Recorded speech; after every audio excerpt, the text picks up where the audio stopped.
الحمد لله رب العالمين، والصلاة والسلام على أشرف الأنبياء والمرسلين،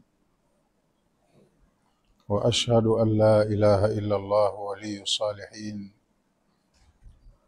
وأشهد أن محمدًا عبده ورسوله الصادق الوعد الأمين. صل اللهم وسلم وبارك على هذا النبي الكريم وعلى آله وصحابته الغر الميامين، وارحم اللهم مشايخنا ووالدينا وأمواتنا وأموات المسلمين أجمعين. اللهم إياك نعبد ولك نصلي ونسجد وإليك نسعى ونحفظ، نرجو رحمتك ونخشى عذابك، إن عذابك الجد بالكفار ملحق. وصلى الله على سيدنا محمد وعلى آله وصحبه وسلم. بسم الله الرحمن الرحيم. إن عدة الشهور عند الله 12 شهرا في كتاب الله يوم خلق السماوات والأرض منها 4 حرم، ذلك الدين القيم فلا تظلموا فيهن أنفسكم، وقاتلوا المشركين كافة كما يقاتلونكم كافة، واعلموا أن الله مع المتقين.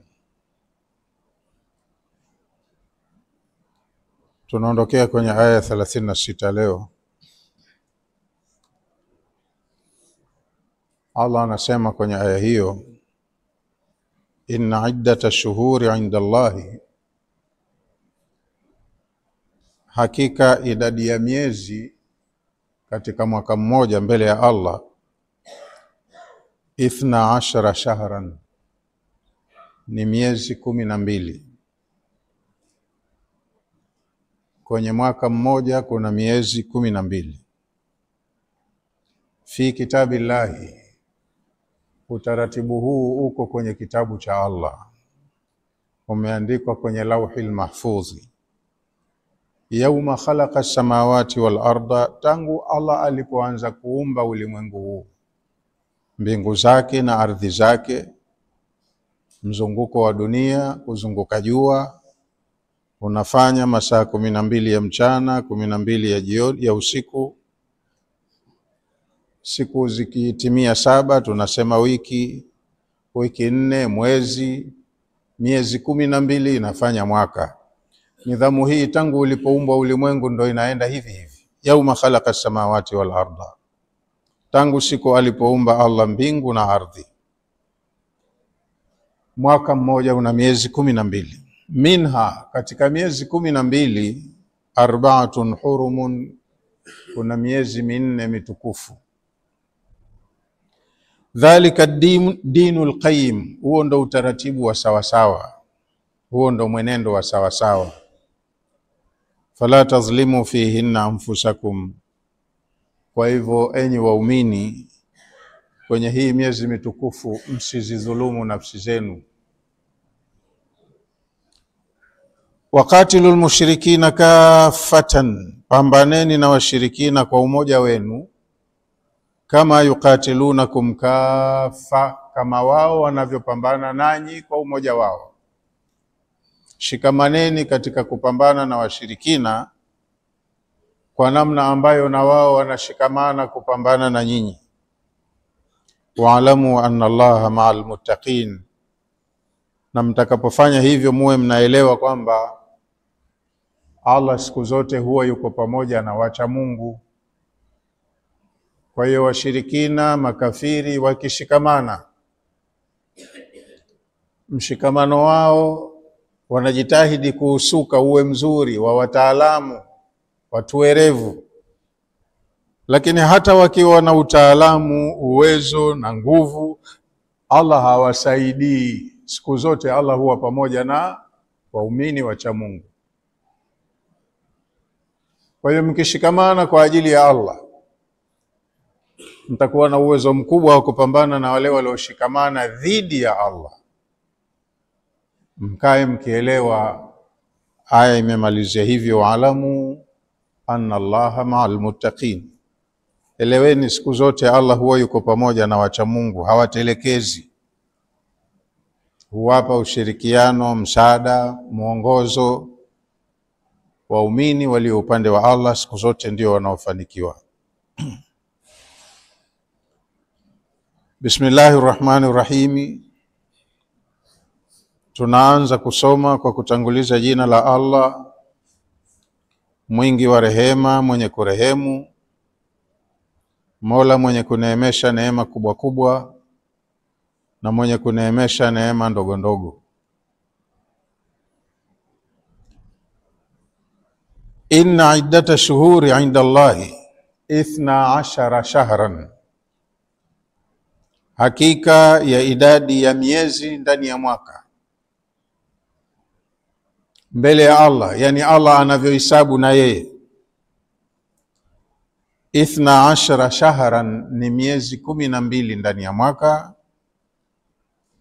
Inna adada shuhuri, hakika ya idadi ya miezi, almu'tadda biha, iliyozoeleka, inayotambulikanwa, inda Allahi, mbele ya Allah, fi shar'ihi wa hukmihi, katika sharia yake na hukumu yake, hiya 12 shahara, ni miezi 12. Ala manazilil qamari, miezi 12 hii hupimwa kwa kutumia kalenda ya mwezi mwandamo. Kwenye Uislamu manabii wote waliopita walikuwa wanapima miaka yao, miezi yao, kwa kutumia mwezi mwandamo. Huu unaoandama ndo unaopimiwa nyakati. Lakini makafiri kwa sababu kazi yao au kwenda kinyume na Allah, wamebadilisha, wanatumia jua, mwenendo wa jua. Kwa hiyo makafiri wanatumia solar kalenda, waumini wa zama zote wanatumia lunar kalenda. Ina tofauti kidogo. Mnaona miezi ya kikafiri ina siku 30, 31. Miezi ya Kiislamu ni siku 29 au 30. Tofauti kabisa. Mwaka mmoja kwa kutumia solar kalenda una siku 365 na robo. Mwaka mmoja kwa kalenda ya mwezi, kalenda ya Kiislamu, ni siku 360 tu kamili. Pamoja na tofauti ya kuandama siku nyingine 9, siku nyingine 30. Idadi ya mwaka itakuja siku 360 kamili kwa kutumia mwezi mwandamo.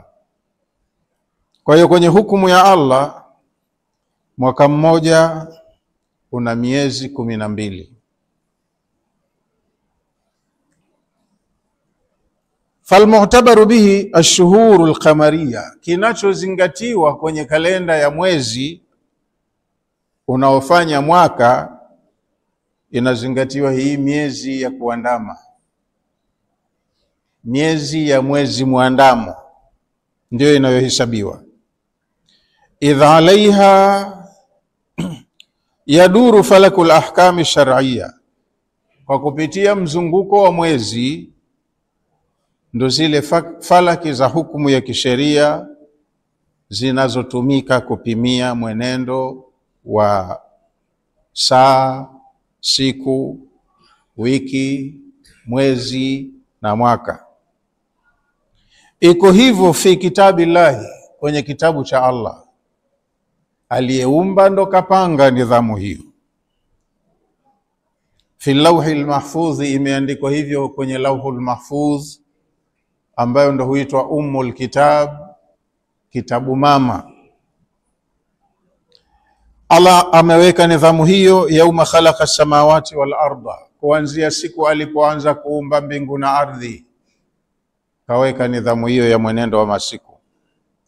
Qala ibn Abbas, amesema habrul umma Abdullah ibn Abbas, katabahu yauma khalaqa samawati wal arda, ameandika nidhamu hiyo Allah kuanzia siku alipoumba mbingu na ardhi. Fil kitabi, katika kitabu. Al-imami, kitabu kiongozi. mambo yote walioshushiwa mitume yanatoka kwenye kitabu hicho, Ummul Kitab. Kwa hiyo inaitwa Ummul Kitab au al-Kitabu al-Imami alladhi inda Allah. Kitabu hiki kiko mbele ya Allah subhanahu wa ta'ala, kama ambavyo mtume alisema, lamma qada Allahu al-khalqa, Allah aliumba, alipoamua kuanza kuumba ulimwengu aliumba. Alipomaliza kuumba ulimwengu wake, mbingu na vilivyoko mbinguni, akaumba na ardhi na vilivyopo ardhini, na alivyoviseti hapo baina ya mbingu na ardhi, kamaliza kila kitu kukiweka kwenye nafasi yake.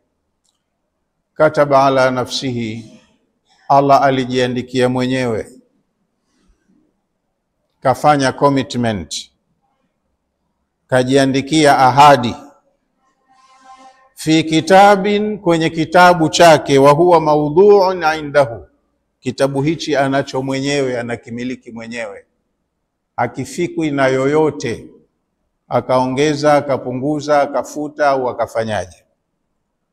Kajiandikia Allah mkataba wake kwenye kitabu hicho, anna rahmati taghlibu ghadabi, rehema zangu siku zote zitakuwa zinashinda ghadhabu zangu. Yani kunafanyika mambo yanamuudhi Allah, anakasirika, lakini kwa sababu rehema zake kazifanya ndio zishinde, hasira zake huwa zinazidiwa na rehema zake. Ndio unaona mambo yanaenda shwari tu, dhulma zinafanyika, mauaji na kila kitu, alafu wale madhalimu ukaona kama hawaonekani hivi, mambo yao yanaenda tu, kwa sababu Allah hapelekeshwi na kile mnachokiita nyinyi mihemko yake, emotions. Kajiwekea nidhamu, mambo yote yanaenda kwenye hiyo nidhamu. Kajalia maisha haya ni ya mpito, kwa hiyo kila anayefanya ya kwake ni ya mpito tu. Anayedhulumu atadhulumu, anayedhulumiwa atadhulumiwa, na Allah anaona, lakini kaandaa siku ya hisabu na malipo, na mambo yote yatakuja kufanyiwa malipo siku hiyo. Kwa hiyo hicho ndo kitabu chake Allah, kinacho kumbukumbu za uendeshaji wa ulimwengu mzima, tangu umeanza mpaka utaisha ulimwengu huu, mpaka yatakuja hayo aliyoyaahidi ya ulimwengu ujao, yote kayaratibu kwenye kitabu hicho kimoja. Kwa hiyo tangu siku alipoumba Allah ameweka nidhamu hiyo. Mwaka mmoja una miezi 12. Minha, katika hiyo miezi 12, arba'atun hurumun, kuna minne mitukufu, kaitukuza. Miezi 12, lakini katika miezi 12 kuna miezi minne ni mitukufu kuliko mingine. Minha arba'atun hurumun, ay maana yake minha, katika hiyo miezi 12 ya mwaka, arba'atu shuhurin, kuna miezi minne, muharramatun, imetukuzwa, ni miezi mitukufu.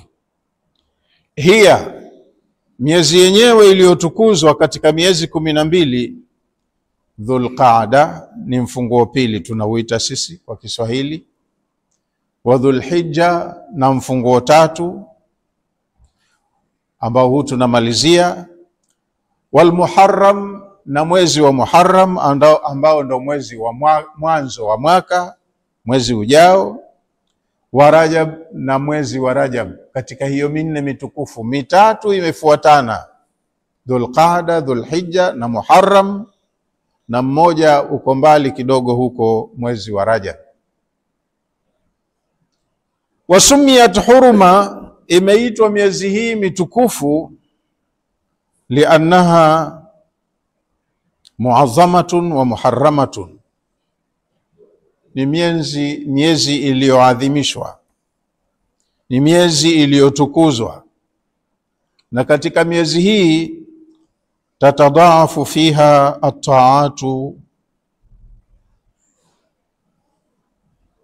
wanaofanya mambo ya kumtii Allah ujira wao huwa unalipwa mara nyingi, nyongeza yake inakuwa kubwa kwa heshima ya utukufu wa hiyo miezi.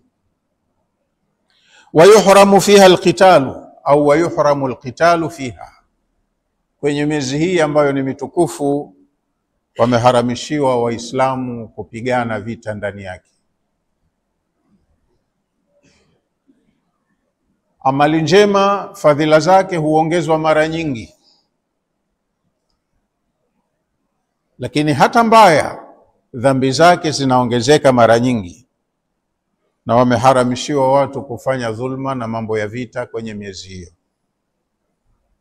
Dhalika dinul qayimu, huo ndio utaratibu wa sawasawa, mwenendo wa sawa wa maisha ya viumbe uko katika kufuata nidhamu hiyo. Dhalika shar'u, hiyo ni sharia, ni uratibu wa Allah subhanahu wa ta'ala, almustaqimu, ulionyooka. Yeye kaheshimu miezi hiyo, anaagiza na nyinyi muiheshimu hiyo miezi. Fala tadhlimu fihinna anfusakum, kwa hivyo tafadhalini musidhulumu nafsi zenu kwenye miezi hiyo.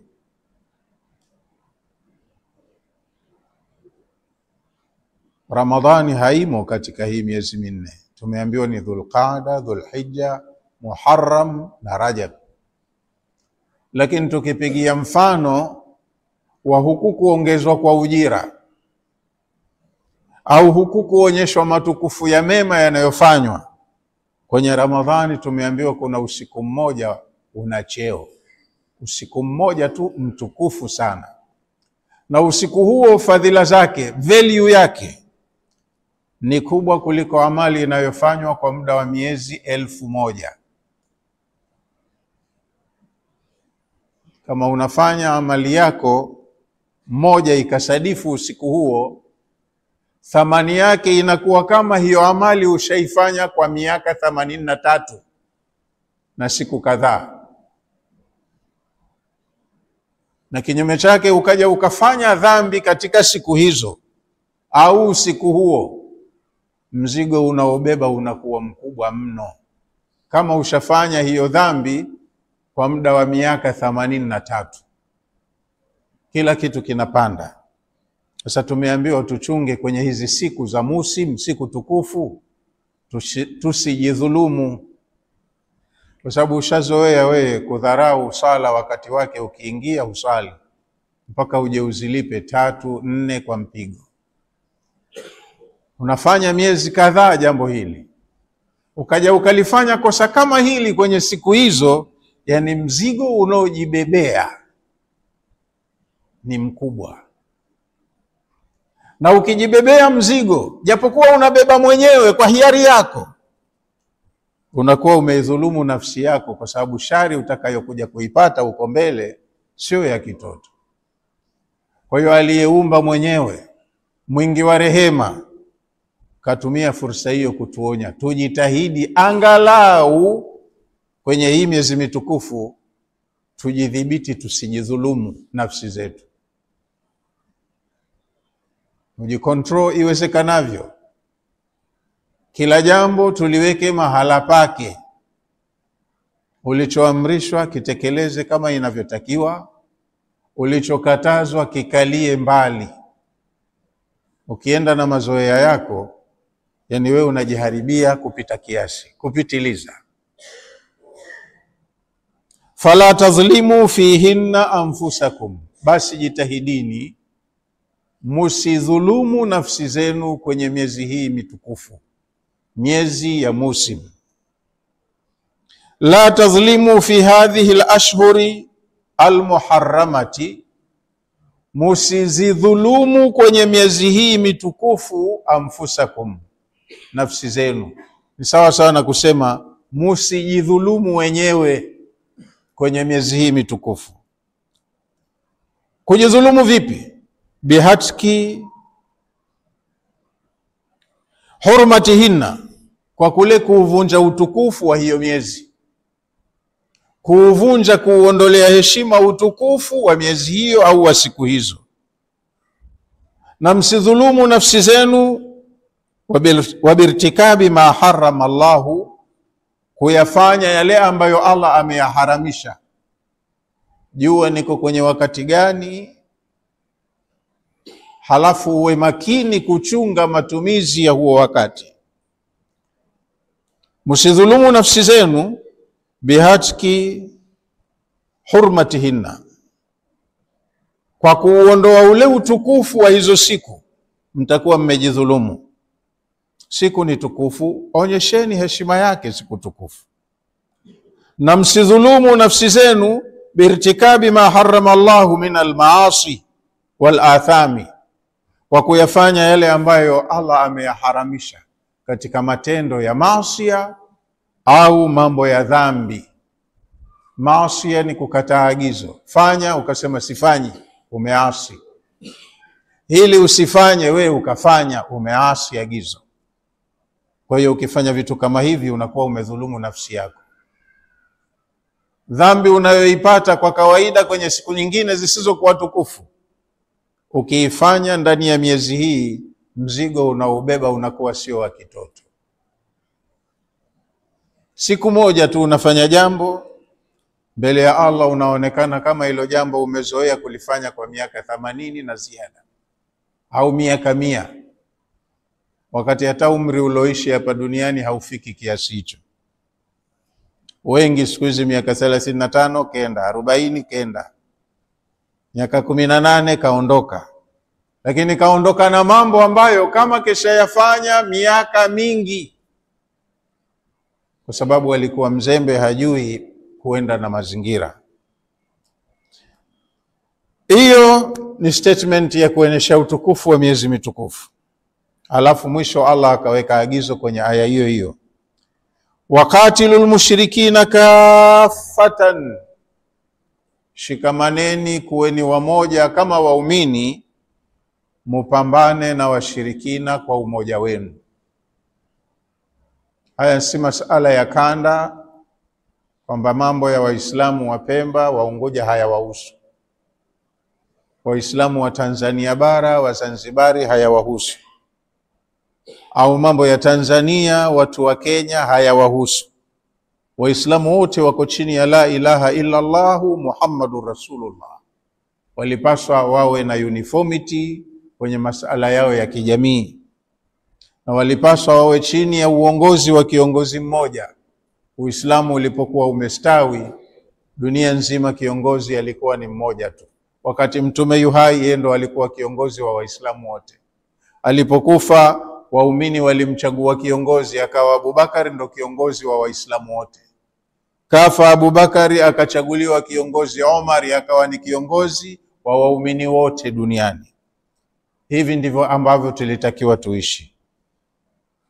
Intisamu, mshikamano, umoja ni nguzo ya ufaulu wa waumini kwenye maisha yao ya kiimani. Waqatilul mushrikina kaffatan, pambaneni na washirikina wanaotaka kuiharibu tauhidi, mukiwa mko wamoja, mmeshikamana.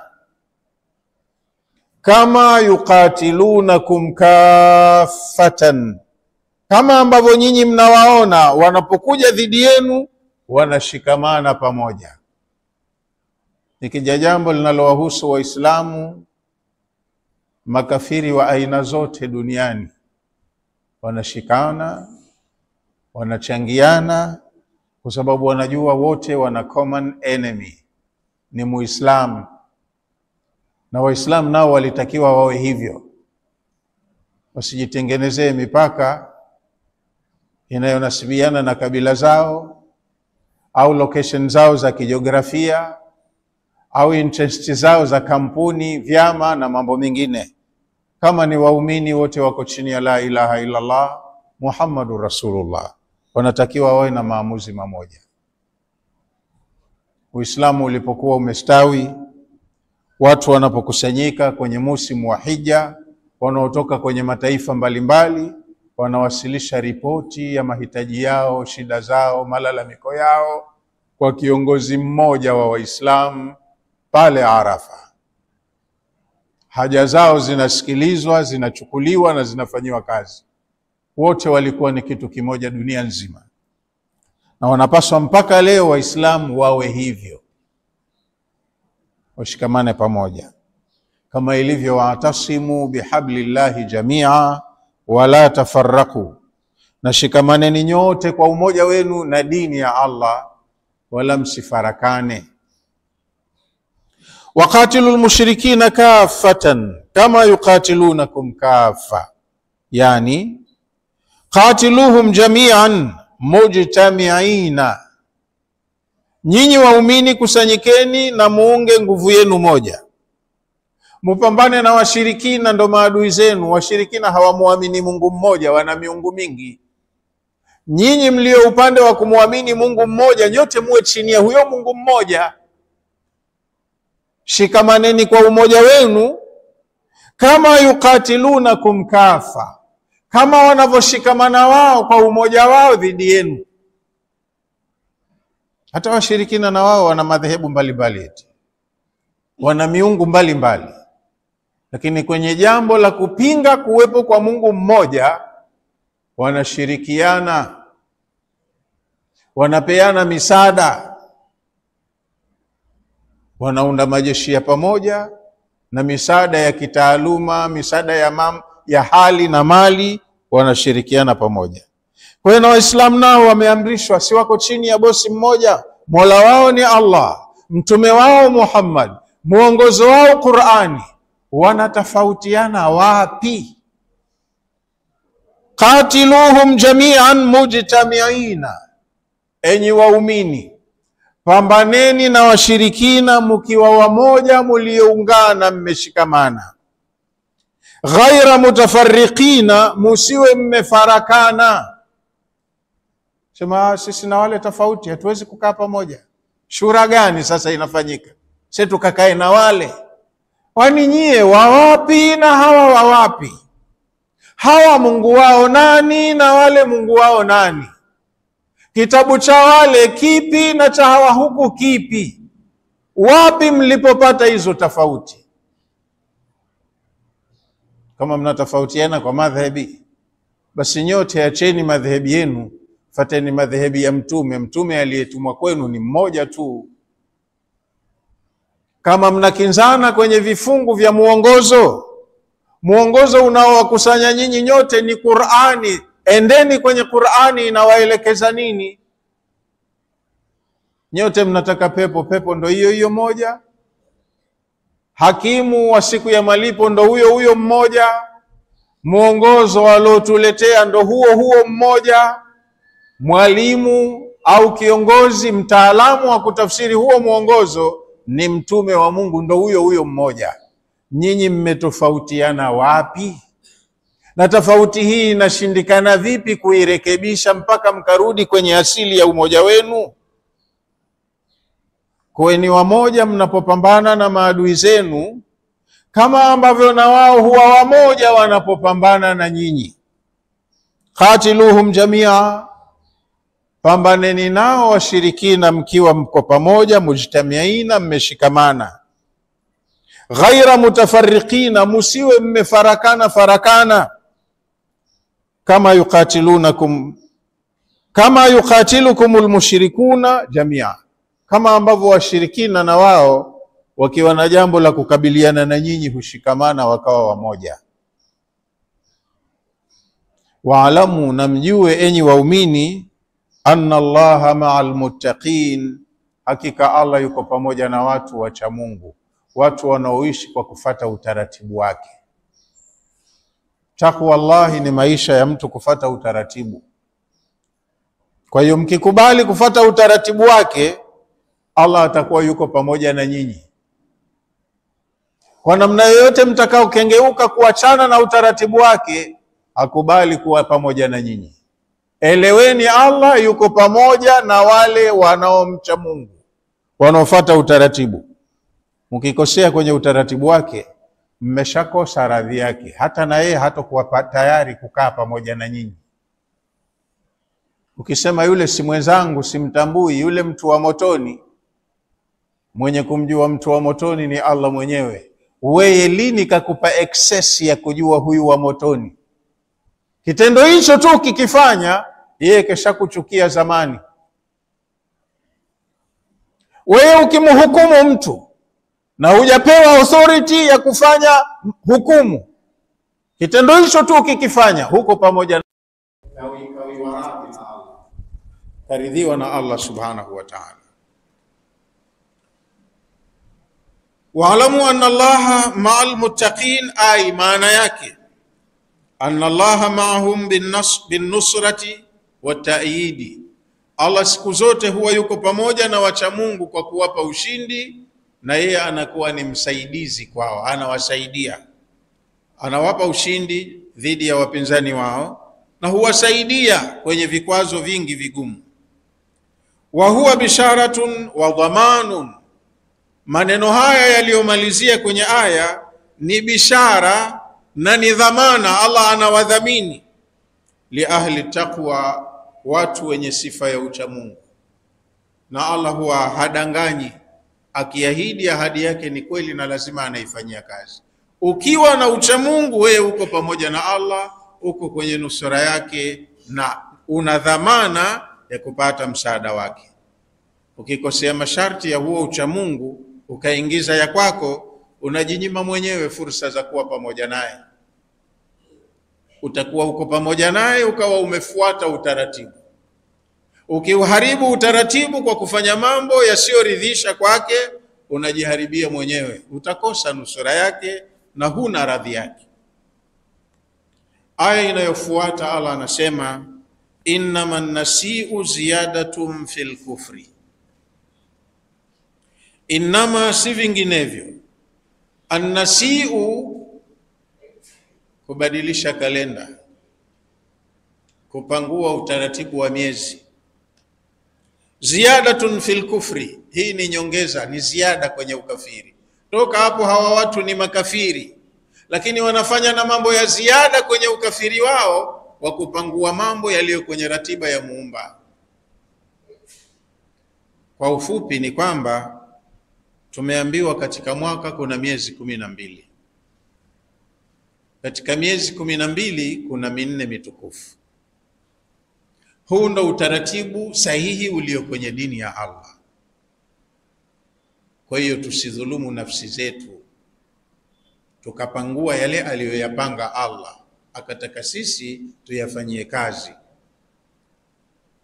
Huu utukufu wa miezi mitukufu, hata kabla hajaja mtume, wakati wa ujahilia, walikuwa Makureshi wanajua kuwa kuna miezi mitukufu, na wanajua inastahiki miezi mitukufu isivunjiwe heshima, na walikuwa wanajua kwamba kwenye miezi mitukufu tumekatazwa dhuluma, kama kufanya mauaji au kuchochea vita, wanajua.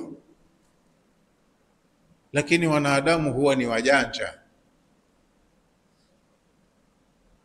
Mara nyingi nikiongea huwa ninapenda sehemu nyingine nitie mfano. Hata kwenye Qur'ani Allah huongea akaweka na mifano. Mifano humsaidia mtu katika kuelewa jambo ambalo wakati mwingine huwa ni gumu kueleweka, lakini ukimfananishia na jambo unaichukua ile akili yake akapata kitu comparison, anaelewa haraka. Vyombo vya ulinzi kama Jeshi la Wananchi wa Tanzania wana sare, kuanzia viatu, suruali, shati, kofia. Itakuwa yuko kwenye combat, kwenye OG au vinginevyo. Hii ni sare ya jeshi, haitegemewi kukutikana mavazi yale kavaa mtu asiyekuwa jeshi, au sio? Na kama unataka kujaribu, jaribu, hebu uone. Vaa combat alafu tiritiri mitaani, wenyewe wajue huyu mbona si mwenzetu, uone kitakachokukuta. Watu wote wanaheshimu hiyo. Wakati mmoja iliwahi kutokezea Dar es Salaam, msanii kaingia kwenye stage na combat ya jeshi, elimfika ya kumfika, ingawaje alikuwa yuko kwenye sanaa, na msanii huambiwa kioo cha jamii, lakini kioo kilipasuka. Wanaheshimu hili vazi la watu fulani, ni kosa kuonekanwa na asiyehusika kavaa. Mmefahamiana vizuri? Qur'ani imewaambia wanawake wa Kiislamu namna ya kuvaa. Kwa mfano kwenye sura ya 33 Allah kamwagiza mtume wake, ya ayuha nabiyu, ewe mtume mtukufu wa daraja, qul li azwajika, waambie wake zako,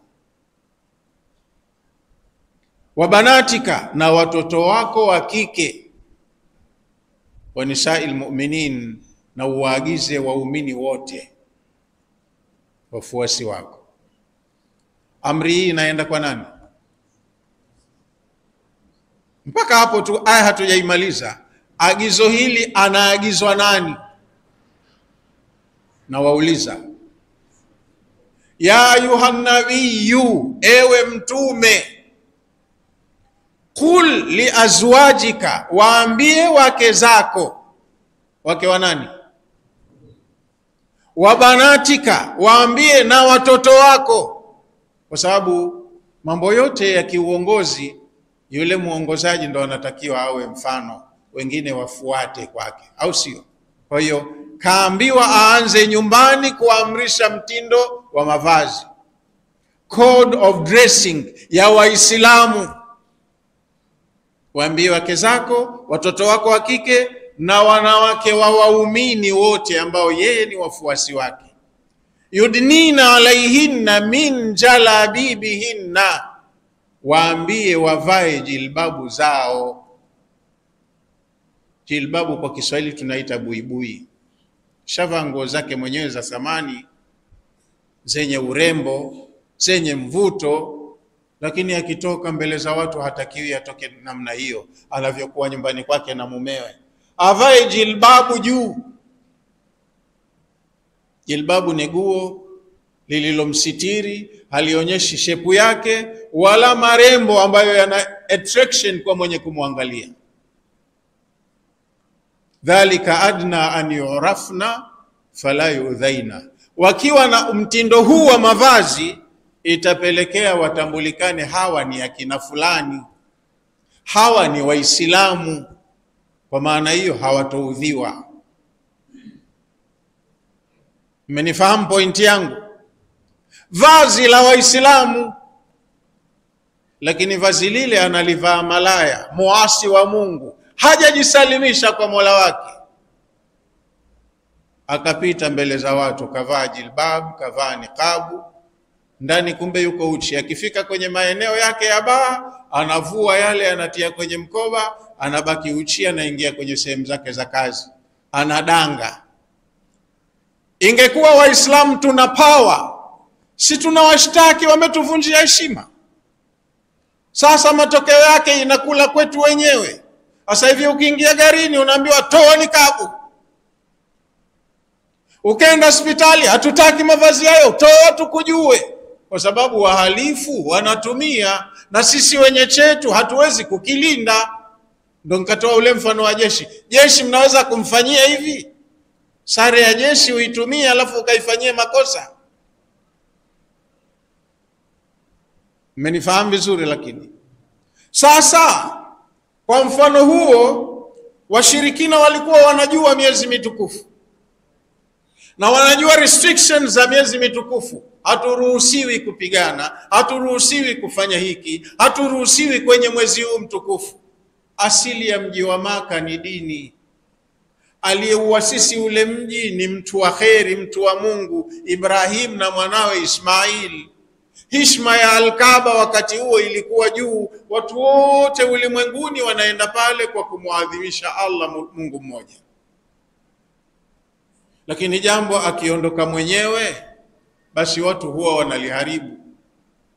Kaondoka Ibrahim alayhi salam, kaondoka Ismail alayhi salam, dini ilikuwepo, ikaanza kufutika taratibu, mpaka ukafika wakati watu wakaweka masanamu zaidi ya 300 kwenye Al-Kaaba. Mahala pa kuadhimishwa Mungu mmoja, watu wakawa wanaabudia masanamu. Zile kanuni za kwamba hili ni haramu kwenye kipindi hiki zote zikafutwa. Washirikina ndo wakawa wanafanya hiyo tansi. Huu mwezi ujao, mwezi mtukufu, lakini sisi tuna jambo letu hapa tunataka kufanya. Basi wanakaa wakubwa chemba, wanasema tubadilishe tarehe, mwezi mtukufu tuanzie baada ya wiki 3 zijazo. Sasa hivi tumo ndani ya mwezi mtukufu, lakini tuna jambo letu tunataka tufanye. Kwa hiyo huu utukufu wa mwezi huu tutauakhirisha, tutauanzisha tarehe fulani kwenda mbele. Yani wao wanapangua kalenda wanavyotaka. Hiyo ndo nasi. Allah kaweka mpango, anasema yauma khalaqa samawati wal ardi. Watu wanaupangua kwa sababu wapitishia kwao. Kwa hiyo wanawaambia watu mwezi mtukufu haujafika bado, utaanza siku fulani tarehe fulani kwenda mbele. Kipindi hiki tunataka kupitisha jambo letu na ni muhimu faster lifanyike kipindi hiki. Hasa kama tatizo kikwazo ni utukufu wa mwezi, utukufu tutauakhirisha, utakuja kuanza baadaye. Kwanza tupitishe hili letu. Ndo Allah akasema hapa innaman nasiu, huu taratibu wa kupangua tarehe, kupangua kalenda, kuakhirisha huu sio mtukufu mpaka siku fulani, ziyadatun fil kufri. Kitendo hiki tu ni nyongeza, ni ziada kwenye ukafiri wao. Toka hapo makafiri wanazidi kuudhi zaidi. Allah kapanga mpango, wao wanathubutu kuupangua, kumrekebishia mambo yake. Kama mwezi umeandama bado, leo tuseme hujaandama, itakuwa kuanzia kesho kutwa. Unaona? Ushaandama, lakini wenye maamuzi wanaweza wakapangua tu utaratibu, wakasema tutaanzia siku fulani, ili tuwahi siku hizi mbili kupitisha jambo letu kabla ya huo mwezi mtukufu. Sasa mwezi ushaingia already, lakini wao wanaweza kusema bado, na watu wakaaminishwa bado haujaja, ili wapate kupitisha jambo lao haraka haraka. Innama nasiu ziyadatun fil kufri, yani innama taakhiru hurmati shahri li shahrin akhar. Taakhiru hurmati shahrin, kuakhirisha utukufu wa mwezi fulani, li shahrin akhar, ukasema tutakuja kuanzia mwezi mwingine ujao. Ziyadatun fil kufri, kitendo hiki ni nyongeza kwenye ukafiri wao. Ushakufuru alafu wanazidi kukufuru. Liannahu tahrimu ma halallahu Allahu, kwa sababu wanaharamisha kitu ambacho Allah amekihalalisha, au watahalalisha kitu ambacho Allah amekiharamisha. Jambo hilo ni kosa. Wameshakufuru, lakini na hii ni ziada ya ukafiri. Taakhiru hurmati shahrin li shahrin akhari, kuakhirisha utukufu wa mwezi fulani ili uje uwekwe kwenye mwezi mwingine. Ziyadatun fil kufri, hii ni nyongeza kwenye ukafiri, wanazidi kukufuru. Liannahu tahrimu ma halallahu Allahu, kwa sababu kitendo hiki ni kuharamisha mambo ambayo Allah ameyahalalisha. Wa tahlilu ma haramahu Allahu, au kuhalalisha mambo ambayo Allah ameyaharamisha. Fahuwa kufrun akharu, hii ni kufuru nyingine wanafanya. Madhmumun ila kufrihim, imekuwa ni ziada juu ya ile kufuru walionayo, wanafanya na kufuru nyingine juu ya kufuru yao. Qala almufassiruna, wamesema wanawachuoni wa tafsiri, kana alarabu ahlu hurubin wa gharatin, walikuwa Waarabu wale wanaopenda vita na mashambulizi ya kushtukia, ambushes, walikuwa wana hobi zao wenyewe. Waarabu wale wagomvi wanaopenda vita walikuwa na desturi hiyo, wagomvi sana, wanapenda sana vita, wanapenda kushambulia katika siku wanazoona ni muafaka, siku muafaka za kuwashambulia hawa ni siku fulani. Hata Mtume walikuwa wanamvizia hawa, wanaheshimu matukufu ya Mungu, na sasa hivi wako vizuri, wana nguvu. Muhammad ana wapiganaji wazuri. Ili kumvunja nguvu Muhammad, tuvizie hizi siku tukufu, wao wameharamishiwa kupigana. Tuwavamie ghafla, tuue wale wapiganaji wao wazuri wazuri. Muhammad atakuwa hana uwezo tena wa kukabiliana na sisi. Anajivunia fulani na fulani na fulani na fulani, hawa tutege mtego tuwafanyishie. Kwa hiyo katika mitego inayowasaidia ni kuwazidi nguvu kwa kufanya jambo ambalo wao hawatolipiza. Tukiwashambulia kwenye mwezi mtukufu, hawa wameharamishiwa kufanya mambo ya mashambulizi kwenye miezi mitukufu. Kwa hiyo kwetu sisi ni fursa nzuri, hatuna miko sisi, hatuna mipaka. Tutaua wapiganaji wao, halafu itakuwa tumepunguza nguvu za jeshi la Muhammad. Wanatumia fursa, wakiipata wanaitumia. Kwa hiyo na wakati wa ujahilia, kabla ya Uislamu, walikuwa wanayafanya haya. Wanajua miezi mitukufu, lakini wanaifanyia mchezo mbaya. Wanasema tumeakhirisha utukufu wa mwezi fulani, utaanzia tarehe fulani.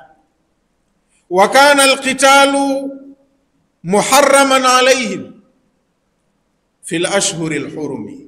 Tangu wakati wa ujahilia, kwa kuchukua tu uzoefu wa wakati huo wa nyuma, Maka ilipokuwa inatawaliwa na Uislamu na mambo mengine walikuwa wameyarithi, bado wanajua miezi fulani mitukufu tumeharamishiwa kupigana ndani yake. Walikuwa wanajua fika. Kana alqitalu, ilikuwa habari ya vita, muharraman alaihim, ni haramu, imeharamishwa juu yao, fil ashhuri alhurumi, kwenye miezi mitukufu.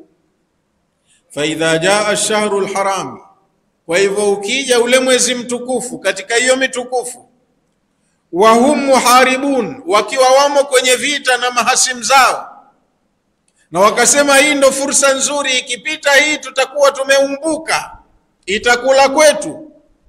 Wakitaka kutumia fursa ya ndani ya mwezi mtukufu, shaqqa alaihim tarkul almuharaba, kwa wao inakuwa ni ngumu kuacha kupigana. Sema hii vita lazima tumalizie hapa, kwa sababu sasa hivi tunaelekea kushinda vita hii. Tukisema tuheshimu utukufu wa mwezi, itatugharimu. Kwa hiyo maadamu washaanza vita vyao kwenye mwezi uliokuwa sio mtukufu, na havijesha vitaingiliwa na mwezi mtukufu, walikuwa wanaona ni vigumu sana kuacha vita. Bora tumalizie tu, kwa sababu vita vimetukubali, tunaelekea kupata ushindi. Fayuhillunahu wa yuharrimuna makanahu shahran akhar, wanahalalisha kuendelea na vita ndani ya mwezi mtukufu. Kitendo wanachokifanya ni kusema utukufu wa mwezi haujafika bado, utaanza kipindi fulani. Ujanja wa watu. Kwa hiyo mtu ana lake la uhalifu, ndio nikatoa ule mfano, anaweza akatumia tu hata kanzu ya Kiislamu, kofia, kumbe anapitisha kreti zake za pombe kwenye vituo vya polisi, kwa jinsi anivyoonekana, na kikapu chake juu kaweka kitabu na mtasbihi, mzigo wa shehe. Kwa anatumia ule muonekano, maana yake wa shehe aheshimiwe tu, na madam si maarufu, hajulikani, watu wataangalia muonekano na mavazi. Shehe, basi shehe nenda. Mmenifahamu vizuri? Nishawahi kutokezea hii kesi hapo Mwera polisi, miaka hiyo ya 68 sijui au 67. Kuna mtu mmoja alikuwa anaonekana ni mstaarabu, ana heshima, anatoka zake Kiboje huko, anakuja zake mjini na kikapu chake mwenyewe juu huweka vitabu viwili vitatu na mtasbihi. akipita hafanyiwi mashaka, anaonekana shehe. Lakini si unajua watu wa mizengwe hufanyishiana, wamedhulumiana huko kwenye mauziano, wakamchoma, bwana kuna kikapu fulani, afande fulani kikague vizuri, kwenye gari fulani kinakuja, mna mzigo. Ilipofika gari Mwera imesimamishwa, afande kapekua mizigo mpaka akaja kwenye kile kikapu, kafungua chini, kakuta puto za gongo. Akauliza, kikapu cha nani? Ustazi kimya. Mwenyewe mzigo huu nani? Kaomba kwenda chooni. Kumbe kasepa, katoroka, kenda zake. Sasa siku nyingi hupita kwa sababu ya muonekano. Makafiri ndio huwa wanafanya hivyo. Sasa usijifiche kwenye jina la Mungu, usijifiche kwenye kivuli cha dini, ukaitia dini kasoro wakati wewe si mtu wa dini. Ni kosa. Na hawa walikuwa wanafanya mambo ya kidini matukufu, wanayaingiza kwenye ratiba zao, halafu wakapanga na kupangua, wakaongeza na kuzidisha kama wanavyotaka wenyewe, au kupunguza kwa maslahi yao ya kidunia. Wakaambiwa wanafanya ziada kwenye ukafiri. Unapangua kalenda ili jambo lako baya litimie. Kaannahum yastaqriduna hurmata shahrin li shahrin ghairihi, kama kwamba mchezo waliokuwa wanaucheza wanaukopa ule utukufu wa mwezi huu, siku hizi 2, 3 au 10, 15, hizi tukufu tunazikopa. Tunauondosha ule utukufu wa siku hizi, tutakuja kuulipa kwenye mwezi ujao kuanzia tarehe fulani kwenda mbele. Yani wanayatwist mambo Mungu kesha ratibu, lakini yawiane na mipango yao wenyewe ya kawaida. Kwa zile siku fulani tukufu wanazikopa, wanaziondosha kwenye utukufu, wanasema tutakuja kuzilipa kuanzia tarehe fulani, ndo tutaanza kuhesabu utukufu kwenda uko mbele, wakati mambo yao yashatimia. Farubama ahallul muharram, inawezekana wakauhalalishia mwezi mtukufu wa Muharram ambao ndo mwezi wa kwanza wa mwaka. Waharramu safra, wakaja wakauweka utukufu wake kwenye mwezi wa mfunguo 5. Mfunguo 4 Muharram ni mtukufu, lakini wana haja nao kufanya mambo yao, watauondosha utukufu wa Muharram waje wauweke kwenye mwezi wa mfunguo 5 Safar. Yani wanapangua wanavyotaka tu. Sasa kalenda hiyo inaendaje kwa mfano? Nyewe mkiangalia. Kwa hiyo walikuwa wanafanya hivi wakati wa ujahilia. Yukmalu fil amil 4 ashhuri muharramati, wanaweka ratiba au utaratibu utakaoonekana ile miezi mitukufu 4 ndani ya mwaka imepatikana sawa sawa.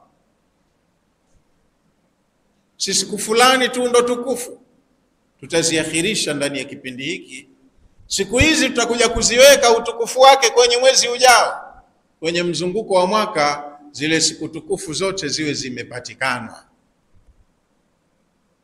Sasa inawezekana kwa mfano Waislamu waseme Ramadhani ya mwaka huu bwana imekuja kipindi kibaya cha jua kali, tuleni kwanza, lakini tutakuja kuifunga mwezi Juni kutakopoa na baridi kidogo. Mungu anakubali hivyo kweli? Ramadhani ishafika, lakini sasa hivi ngangari, joto jingi, tuleni bwana. Wakubwa waseme tuleni, tunyweni, tustarehe. Hizi siku tutakuja kuzifunga msimu wa baridi. Mungu anataka mumrekebishie kama hivyo. Kwa hiyo walikuwa wakati huo wa ujahil wanafanya washirikina mambo kama hayo.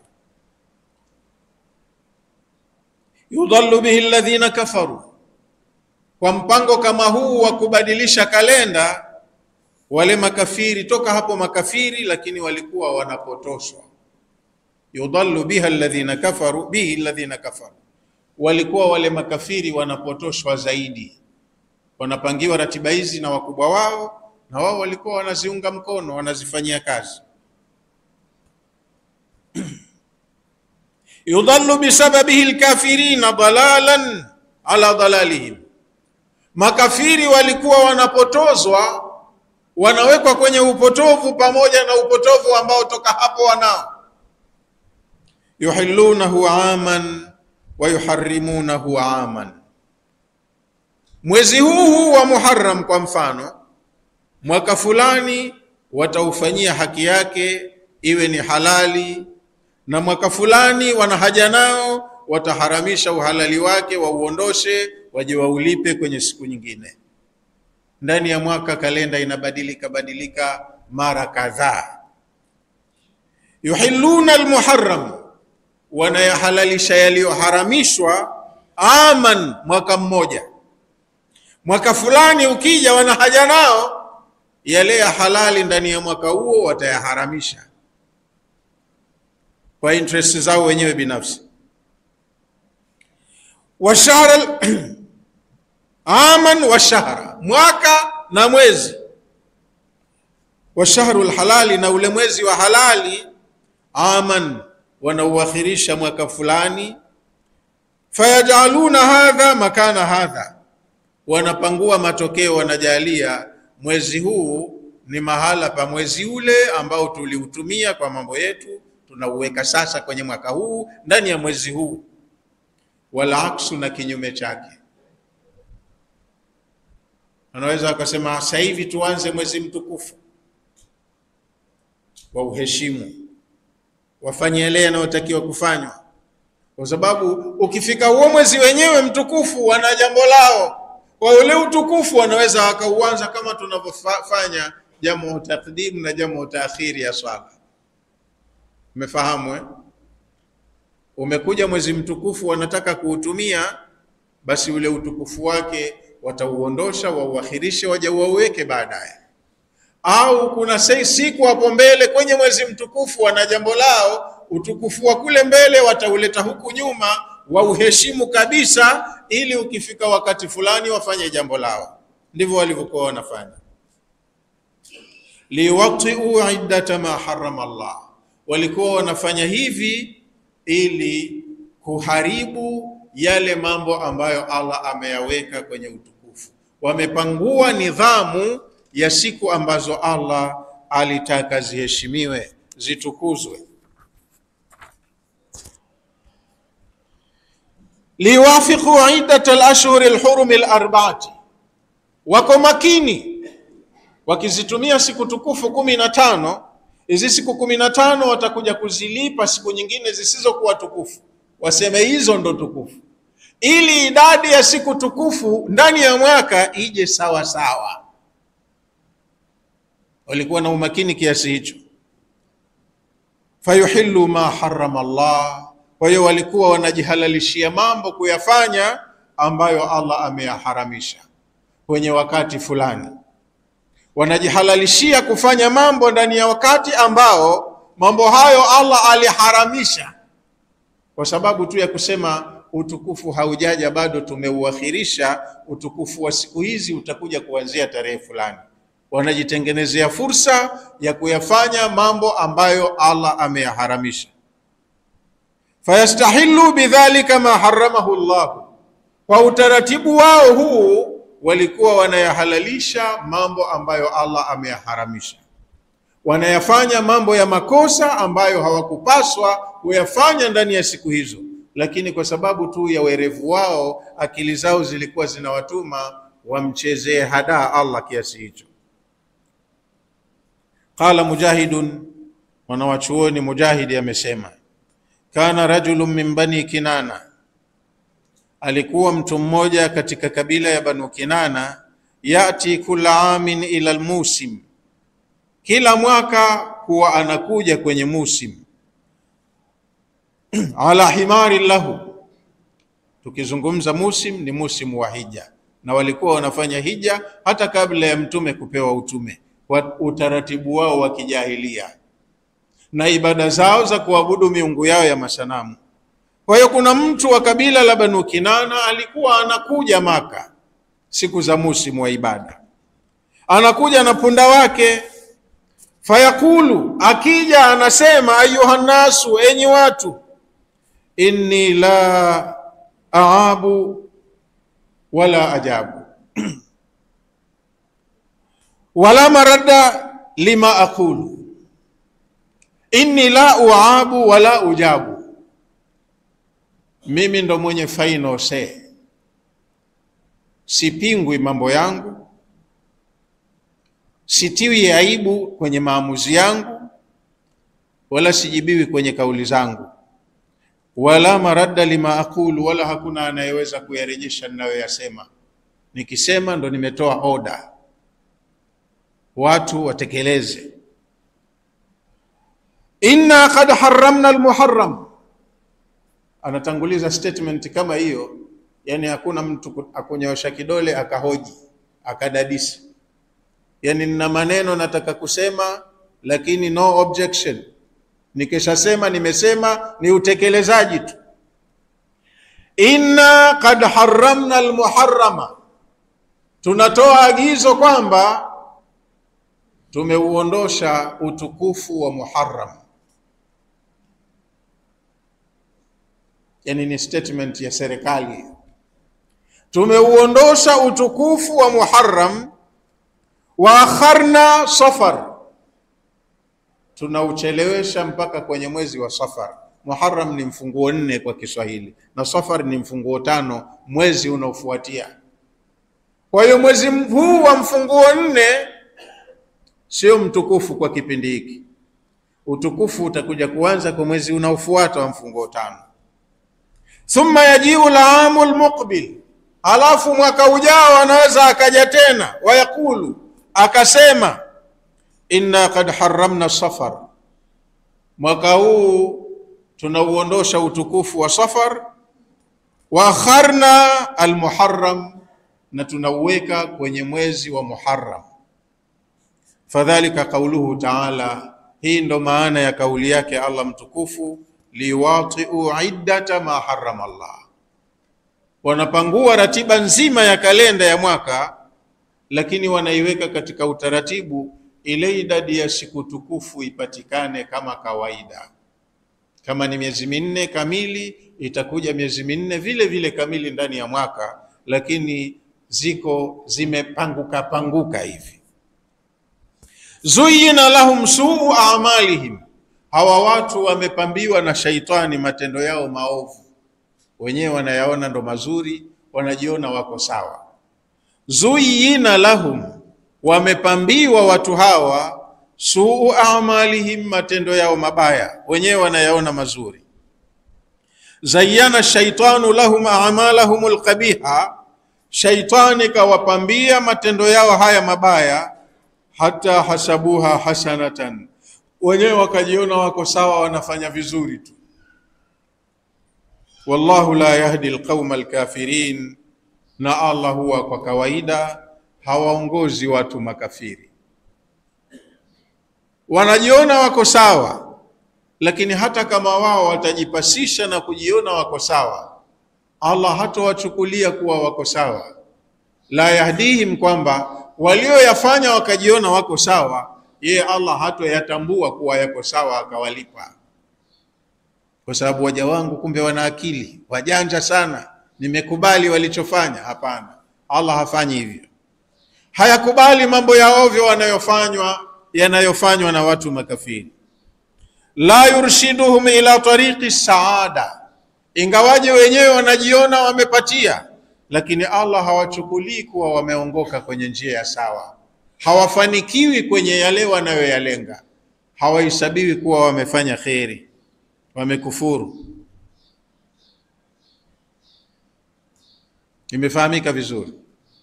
Kwa leo inshallah zinatosha hizo aya 2, ila narudia tena tafsiri ya neno kwa neno kama dasturi. Bismillahir Rahmanir Rahim. Tunaanza kusoma kwa jina la Allah mwingi wa rehema mwenye kurehemu. inna iddata shuhuri inda Allahi, hakika idadi ya miezi mbele ya Allah, 12 shahran, ni miezi 12. Mwaka mmoja una idadi ya miezi 12.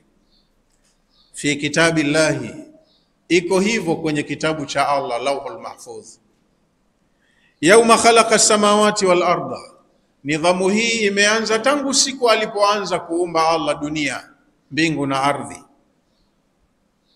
Minha arba'atun hurumun, katika hiyo miezi 12 imo minne mitukufu. Miongoni mwa miezi hiyo 12 imo minne mitukufu. Dhalika dinul qayyim, hiyo ndo dini ya sawasawa, huo ndo mpango ulio sawasawa aliyoupanga Muumba. Fala tadhlimu fihinna anfusakum, kwa hivyo kwenye miezi mitukufu msizidhulumu ndani yake nafsi zenu kwa kufanya yasiyofaa au kudharau yale yanayotakiwa. Yote ni dhulma. Kuagizwa jambo ukazembea ni dhulma, au kukatazwa jambo ukalifanya ni dhulma pia. Waqatilul mushrikina kaffatan, na unganeni, kuweni wamoja katika kupambana na washirikina, enyi waumini. Kama yuqatilunakum kaffatan, kama wao wanavyoungana wakapambana na nyinyi kwa umoja wao. Waalamu anna Allaha ma'al muttaqin, na muelewe kwamba Allah yuko pamoja na wacha Mungu. Akisema shikamaneni, hiyo ni order. Ukisema mimi siwezi kushikamana na fulani, haya ni mawazo yako tu, na si lazima yeye ayakubali, anayakataa. Tumesoma vizuri tuliposoma suratul Asri na aya nyingi zinazozungumza subira. Inna Allaha ma'as sabirin, Allah yuko pamoja na wenye subira. Subira inataallaki na mambo manne. Ili uwe ni miongoni mwa wenye subira, unatakiwa uonekane una taa ya kudumu kwenye yaliyoamrishwa. Yote yaliyoamrishwa yanakuhusu. Wewe si muumini, tekeleza tu amri, hata kama nyingine ni ngumu, unaona, tekeleza.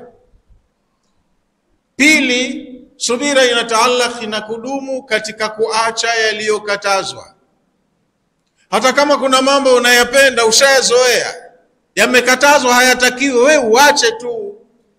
Ni subira nayo hiyo, kuvumilia, kujizuilia na jambo ambalo nafsi yako inapenda, ni subira kwa ajili ya Allah. Tatu, ni kusubiri kwenye tabia zetu wenyewe kwa wenyewe binadamu, kwa sababu ninamchukia fulani kwa tabia yake, simpendi, lakini kuna maeneo hutakiwi kutengana naye. Yakija masala ya majukumu ya kiimani na taa, humpendi sawa, lakini yuko kwenye safu moja na wewe kwenye majukumu ya kiimani. Mshambiwa wala tafarraku, msifarakane. Subiri, humpendi, lakini subiri, ubaki kwenye utaratibu. Vumilia, subira ina malipo. Na la 4 ni kusubiri kwenye masaib, yale yanayotuzukia kila siku hatuyapendi. Kuumwa, kufilisika, kupata ajali, kufanyaje, hakuna anapenda. Lakini Allah akishakukadiria, likija, likikufika katika masaib, isiyo ni sababu ya kukufuru, kutetereka kiimani, uzembea kwenye majukumu ya kiibada, ubakie kwenye utaratibu kama kawaida, pamoja na kwamba una jambo gumu limekufika. Ndio subira hiyo. Sasa ukisema mimi siwezi kukaa na akina fulani, wakati hakuna sababu ya msingi ya kiimani ya kufanya ufarakane naye, uenda unakuwa unakosea sasa, na Allah hakuongozi kwenye mafanikio. Imani ghali, na kama Mtume alivyosema, ala inna sil'ata Allahi ghaliyatun, eleweni bidhaa ya Allah ni ghali. Bidhaa ya Allah aliyoinadi kwetu ni pepo yake. Ina masharti wala sio magumu, lakini yanakuwa sisi tunayafanya magumu, yanatushinda. Umwinyi wetu unatufanya tukose radhi ya Allah subhanahu wa ta'ala. Kwa hiyo ndo hali. Waqatilul mushrikina kaffatan, pambaneni na washirikina mkiwa mkoa moja, mmeshikamana. Kama yukatilunakum kafa, kama na wao wanavyopambana na nyinyi wakiwa wamoja, wameshikamana. Shikamaneni pamoja kwa ajili ya Allah. Waalamu anna Allaha ma'al muttaqin, natambueni kwamba siku zote Allah yuko pamoja na watu wacha Mungu wanaofuata utaratibu wake. Innaman nasiu, hakika kupangua kalenda, kuharibu utaratibu mzima wa kalenda ya mwaka. Ziyadatun fil kufri, hii ni ziada kwenye ukafiri. Toka hapo mshakufuru, mnazidi kujizonga kwenye ukafiri. Yudhallu bihi alladhina kafaru, wanapotoshwa kwa utaratibu huu wa kupangua kalenda wale watu waliomkufuru Mungu. Wanazidi kupotoshwa kwa kuwatii viongozi wao waovu, wakawapeleka kwenye shari zaidi. Yuhillunahu aman, wanahalalisha mwezi mtukufu mwaka mmoja. Wa yuharrimunahu aman, na wanauharamisha utukufu wa mwezi mwaka mwingine. Kipindi fulani wanaukubali, wanauweka nafasi yake, kipindi kingine wasema tuuondoshe, tutakuja kulipa muda ujao. Liwatiu iddata ma harrama Allah, wanaondoa na kuja kulipa ili waweke idadi ya siku alizozitukuza Allah ziwe sawa sawa ndani ya mwaka, lakini hazikai sawa sawa kwenye mtiririko wa siku. Fayuhilluna ma harrama Allah, wakitumia fursa hii kuyahalalisha mambo ambayo Allah ameyaharamisha au kuyaharamisha ambayo Allah ameyahalalisha. Zuyina lahum suu a'malihim, wamepambiwa matendo yao maovu, wenyewe wanayaona mazuri. Wallahu la yahdi alqauma alkafirin, na Allah hawaongozi watu makafir. Unakataa utaratibu wake, alafu unapanga wa kwako mwenyewe, unauona mzuri wako na unasema Allah ataupenda pia na yeye. Hawezi kuupenda. Wewe ufate anavyotaka yeye, sio wewe umpangie jambo useme bila shaka hili Mola wangu atalipenda. Inna iddata shuhuri inda Allahi, hakika idadi ya miezi mbele ya Allah 12 shahran, ni miezi 12. Fi kitabillahi, katika kitabu cha Allah. Yauma khalaqa samawati wal arda, tangu siku alipoumba mbingu na ardhi. Utaratibu uko hivyo. Minha, katika miezi 12, arba'atun hurumun, kuna minne mitukufu. Dhalika dinul qayyim, huo ndio mwenendo wa sawasawa katika mpango wa Allah. Fala tazlimu fihinna anfusakum, kwa hiyo chonde kwenye miezi mitukufu musizidhulumu nafsi zenu. Waqatilul mushrikina kaffatan, pambaneni na washirikina mkiwa mko wamoja, shikamaneni katika kupambana nao. Kama yukatilunakum kaffa, kama wao wanavyopambana na nyinyi wakiwa wako wamoja. Waalamu anna Allaha ma'al muttaqin, na eleweni Allah yuko pamoja na wacha Mungu. Innaman nasiu ziyadatun fil kufri, kupangua kalenda ya mwaka ni ziada kwenye ukafiri. Yudhallu bihi alladhina kafaru, utaratibu wa kupangua kalenda kwao huwa wanapotoshwa waliomkufuru Mungu. Yuhillunahu aman, wanauhalalisha utukufu wa mwezi ndani ya mwaka mmoja. Wa yuharrimunahu aman, na wanauharamisha utukufu wa mwezi husika kwenye mwaka mwingine. Liwatiu iddata ma harrama Allah, ili waweke ratiba ya siku alizoziharamisha, ya siku alizozitukuza Allah ziwe sawa sawa. Fayuhillu ma harrama Allah, wanatumia utaratibu wao huo kuyahalalisha mambo ambayo Allah ameyaharamisha. Kasema mwezi huu msipigane, lakini wao wanataka wapigane. Wanasema sababu nini? Ni utukufu. Utukufu tunauakhirisha, tutakuja kuweka mwezi ujao. Sasa hivi wacha tufanye letu kwanza. Fayuhillu ma harrama Allah, wanapangua ili wahalalishe yale ambayo Allah ameyaharamisha. Zuyina lahum suu a'malihim, wamepambiwa matendo yao mabaya, wenyewe ndo wanayaona mazuri. Wallahu la yahdi alqauma alkafirin, na Allah hawaongozi watu makafir. Wallahu a'lamu. Wassalamu alaykum wa rahmatullahi wa barakatuh.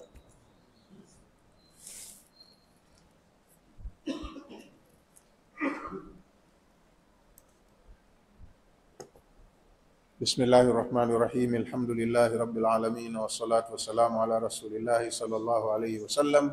Rabbana taqabbal minna innaka antas samiul alim wa tub alayna innaka antat tawwabur rahim waghfir lana warhamna innaka antal ghafurur rahim.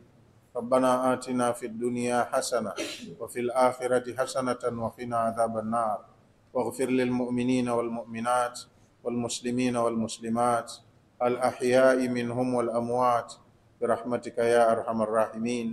Wa sallallahu ala sayyidina Muhammadin wa ala alihi wa sahbihi wa sallam. Alhamdulillahi rabbil alamin.